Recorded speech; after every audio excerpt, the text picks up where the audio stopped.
Hey everyone, this is Chris Ashley. Welcome back. It's really great to be with you. I've missed you all and I'm really excited to dive into it today.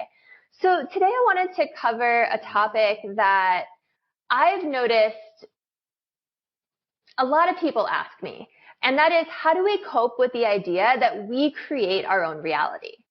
But first, really small plug, if you head over to changeyourmindtochangeyourreality.com, sign up for my newsletter. I will send you a free guide that's going to help you manifest your dream life. And this is a tool that I use with my private coaching clients. I've used it with them for years with amazing results. I've seen people manifest their life of their dreams using this. So please head over and do that. And then also my book, Change Your Mind to Change Your Reality, is going to be out June 20th. It'll be available for pre-order before that. So stay tuned. Follow me on TikTok, Instagram. I'm at Change Your Mind with Chris. I'm Change Your Mind with Chris Ashley on Facebook. I'm all over. So podcast, YouTube, you know it. All right. So sometimes when people hear that we create our own reality, that's a really tough pill for them to swallow, because they look around at the world and they say, but there's all these violent crimes like rape and murder. There's genocide. There's all these wars in history. And, you know, there's government control. There's sexism. There's racism. They look at their own life and the traumas that they've gone through. They look at their ancestral line and the traumas their ancestors have gone through. But here's the thing, every family tree has a story, and every single person has a story. My own family, I don't even know, so many relatives were slaughtered at the Holocaust. My father's side of the family is Jewish. So, you know, everyone has a story. But we are all spiritual beings, right? We've forgotten our true nature. We are powerful beings from the stars. And we have dropped into this illusion, right? This veil, this illusion has come down over our eyes. And we've forgotten that all of this isn't real. Like, we've bought into the illusion. We think that everything that's happening to us is real. And we think that we are a body and we are our minds because we identify with our ego, and that's what ego thinks, right? When really we are a vast spiritual being, and only like 10% of our real soul, our real self, is incarnated as a human. The rest of it sits on the other side of the veil as our higher self, because our true being has so much energy that it couldn't possibly squeeze into a human form. It would literally destroy the human body. So that's kind of the first idea behind it, right? And we are living in a play, a school, a simulation, a game, right? And everything that you see around you is part of the setting for all of that, right? It's like the stage set of a play or the setting of a movie. And you actually determine what happens to you before you incarnate. You meet with your spirit guides, and together you decide, these are the lessons that I need to learn in my next lifetime, based on maybe what you didn't learn in your last time, or maybe what you did, and you're ready for the next step up. And once you have those lessons decided, you and your spirit guides plan out situations and circumstances in your life that are going to help you best learn those lessons. So it's the way you're born, it's who your parents are, it's what race or nationality you are, what continent you live on, what country you live in, and also some really big life circumstances that are going to happen to you, and the way you die, because all of those things give you the opportunity to grow, right? They ready the soil, they plant the seeds, and then it's up to you if, when you go through those things, when you deal with those things, if you actually grow. Because you always have a choice, right? You can either go deeper into illusion and into sleep, or you can become more awakened, more enlightened. You can use opportunities to grow and expand and to level up even more. So in Hinduism, they call the world Maya, which means illusion. And Maya, I'm going to just read this quote because it's great. It's by ISKCON Education Services. Maya is the empirical reality that entangles consciousness. Maya has the power to create a bondage to the empirical world, preventing the unveiling of the true unitary self, the cosmic spirit. Under Maya's influence, the soul mistakenly identifies with the body. He accepts such thoughts as, I am white and I am a man, or this is my house, my country, and my religion. Thus, the illusion soul identifies with the temporary body and everything connected to it, such as race, gender, family, nation, bank balance, and sectarian religion. So that just sums it up so beautifully. We get so attached to this illusion that our bodies are just our avatars, right? It's like you've been dropped into a video game world and you chose what your avatar looks like, right? And you chose all these circumstances, and we get so attached to it that we appoint ourselves the judge, and we start blaming others, and we appoint ourselves the victim as well, right? And we get sucked into this cycle of fear. Now, if you want to get off the wheel of karma, there's two things that you need to do in life. One, you need to forgive people. And two, you need to stop letting fear get to you. You can't let yourself be afraid. Do things afraid. Don't get sucked into what the media is telling you, what your own ego is telling you, right? Because fear is part of the illusion, and fear isn't real. The only thing that's real is love, and what's all-encompassing can't really have an opposite, right? So fear isn't even the opposite of love. Fear just doesn't exist. Now, we can get so comfortable with suffering that it makes us feel safe. And I'm sure that you can think about the people that you know, and you probably know someone that feels really comfortable being the victim and really comfortable with suffering. And we get so attached to it. But like, here's the thing.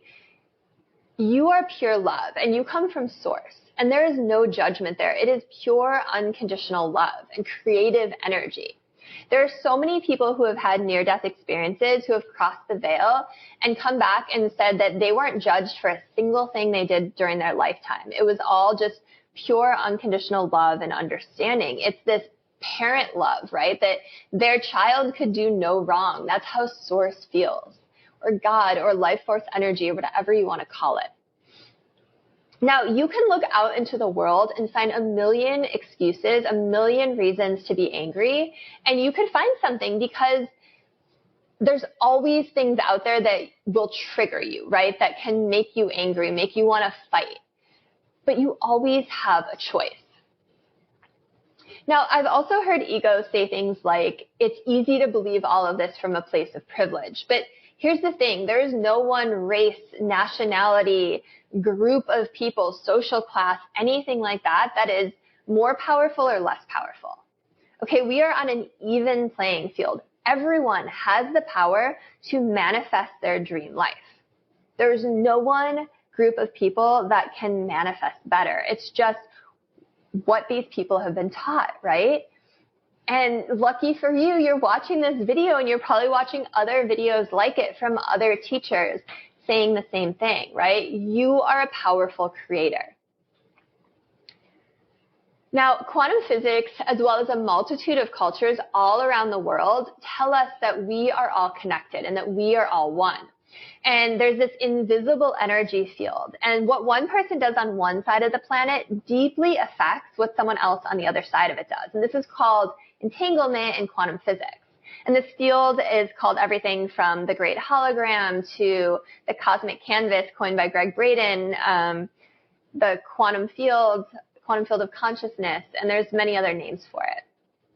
But reality is like a hologram where we are all projecting onto this canvas, this realm, this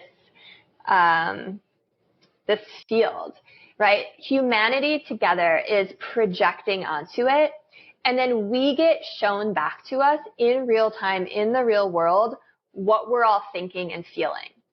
So rather than attacking others and thinking it's us versus them and judging other people and blaming other people for your problems and playing the victim, if we could instead project peace and love and compassion and empathy and kindness, we will see that reflected in the world around us. But if you're thinking things like us versus them, you're going to help call that paradigm into existence. So we all have the ability to change our thoughts and beliefs, right? We have the capacity to change our own reality. We are all powerful creators. And my hope is that these videos and my courses and my book help you to step into your own power. I'm here to help humanity. I'm here to serve humanity because we need to rise in our level of consciousness, right? We need to help humanity ascend to the next level. Now, the best way to know if any of this works is to try it, right? Just try what I'm saying instead of judging it, instead of, getting triggered or emotionally reacting. Give it a try. Like, truly give it a try. And you're going to prove it to yourself, right?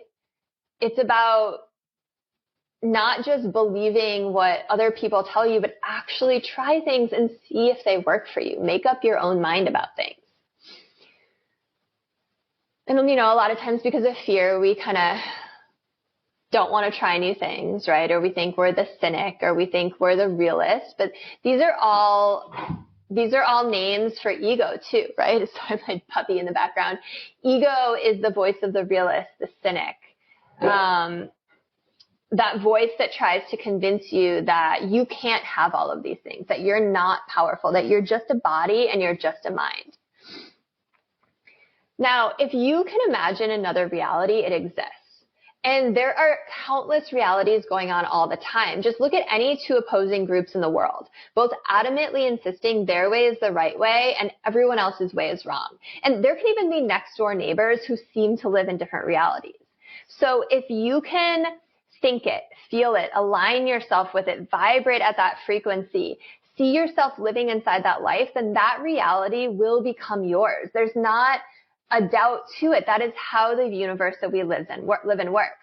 And it's alchemy, really. You're transforming darkness into light, sadness into joy, disease, dis-ease into health. And it all comes from you. I'm just checking my notes because I don't want to miss anything here. So, if you decide to look around and see a pained, sick, tormented world, then by thinking that, you are going to make it so. Whatever you get emotional about, the universe sends you more of, because your emotions is how you manifest, how you use the law of attraction. So it's kind of like the Facebook algorithm. If you're getting emotional about something, if you're giving it your attention, the universe is like, oh, you like this? You want more of it? Like, cool, I'll send you that. But you have to flip the way that you think about things. The outside world isn't happening regardless of what happens with you. The outside world is a projection of you. It's like a movie that you are projecting in real time. Okay? It's like that, if a tree falls in the woods and no one hears it, does it really fall question, right? You are creating your reality by observing. And quantum physics has so many experiments that prove this to be true. So at the end of the day, you get to make a choice about what you look at. You can look at things that make you feel angry. You can look at things that make you feel like a victim. You can look at things that make you want to go out and fight. But the only way you're actually going to change the world is by changing yourself. So change yourself first and then offer others a hand to lift them up to your level. And don't look at things that don't align with the reality you want. If there is something in your area like, I don't know, like a real estate crash or unemployment going on, and the newspapers are saying it, and they're saying it like all over, and in casual conversation, you can simply affirm this does not affect me. And you don't have to pay attention to any of that. Don't feed into a reality that you don't want to exist. And this isn't spiritual bypassing. It's you taking your life into your own hands.